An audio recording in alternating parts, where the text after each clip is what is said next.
10 on 10 पेश करते हैं इलाहाबाद में घूमने के 10 प्रमुख स्थान। नंबर 10, नया यमुना ब्रिज।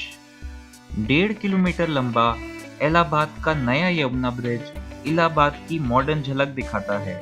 इस महाकाय 6 लेन वाले ब्रिज का निर्माण 2004 में पूरा हुआ था। Number 9, Allahabad high court. Allahabad का हाई कोर्ट न्याय से जुड़ा हुआ एक महत्वपूर्ण भवन है। ये इमारत न सिर्फ अपने न्याय प्रणाली के लिए जानी जाती है, बल्कि इसकी वास्तुकला और इतिहास में भी खासा महत्व है। इलाहाबाद हाई कोर्ट 1869 में बनकर तैयार हुआ था।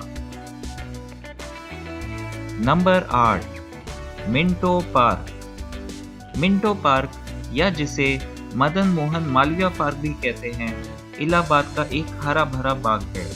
ये पार्क यमुना के किनारे शहर के दक्षिणी भाग में स्थित है। Number 7, All Saints Cathedral. Allahabad में 31 मीटर की ऊंचाई के साथ बुलंदी से खड़ा हुआ ऑल सेंट्स कैथेड्रल एक भव्य गिरजाघर है। इस चर्च के निर्माण में 13वीं सदी की गोथिक वास्तुकला झलकती है। इस जगह पर क्वीन विक्टोरिया को समर्पित एक मेमोरियल भी है। नंबर 6, इलाहाबाद संग्रहालय। इलाहाबाद के संग्रहालय में आप इतिहास, संस्कृति, परंपरा और भारत की आजादी से जुड़े कई जरूरी तथ्य जान सकते हैं। यहाँ पर दर्शाई गई पत्थर की कारीगरी, राजस्थान की सूक्ष्म पेंटिंग, कौशंबी की टेराकोटा और बंगाली साहित्य देखने योग्य है। अगर आपने अभी तक इस भारतीय चैनल को सब्सक्राइब नहीं किया है तो सब्सक्राइब बटन दबाकर इसे सब्सक्राइब करिए और घंटी वाले चिन्ह पर क्लिक करना ना भूलिएगा। ये प्रक्रिया है एकदम निशुल्क और आप देख पाएंगे हमारे वीडियोस सबसे पहले। नंबर 5, आनंद भवन और जवाहर प्लेनेटोरियम। आनंद भवन भारत के नेहरू खानदान का एक पूर्व निवास है, जिसको कि अब संग्रहालय में बदल दिया गया है।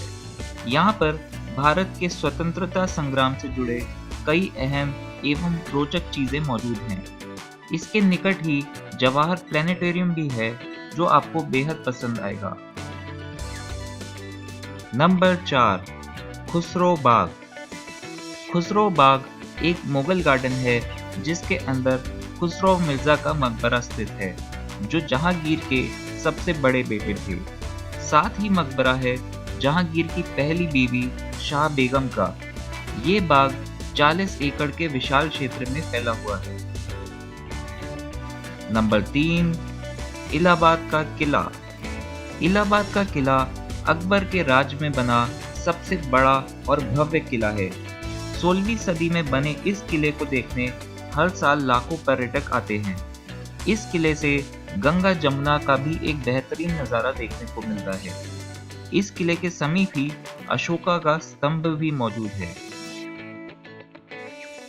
नंबर 2, त्रिवेणी संगम। इलाहाबाद का त्रिवेणी संगम गंगा, जमुना और सरस्वती नदी का मिलन स्थल है। हालांकि सरस्वती नदी का सिर्फ इतिहास में वर्णन है और कहते हैं वो कई सदियों पहले सूख चुकी है। त्रिवेणी संगम की बहुत धार्मिक प्रतिष्ठा भी है और यहाँ पर डुबकी लगाने से कहते हैं सारे पापों का नाश हो जाता है। Number 1, Chandrashekhar Azad park. और पहले नंबर पर है इलाहाबाद का चंद्रशेखर आजाद पार्क, या जिसे एलिफेंट पार्क और कंपनी बाग नाम से भी जाना जाता है। ये वही पार्क है जहाँ पर स्वतंत्रता सेनानी चंद्रशेखर आजाद ने 1931 में वतन के लिए अपनी जान न्यौछावर की थी। इस सूची में पहले बताया गया इलाहाबाद संग्रहालय दरअसल इसी पार्क के एक भाग में स्थित है।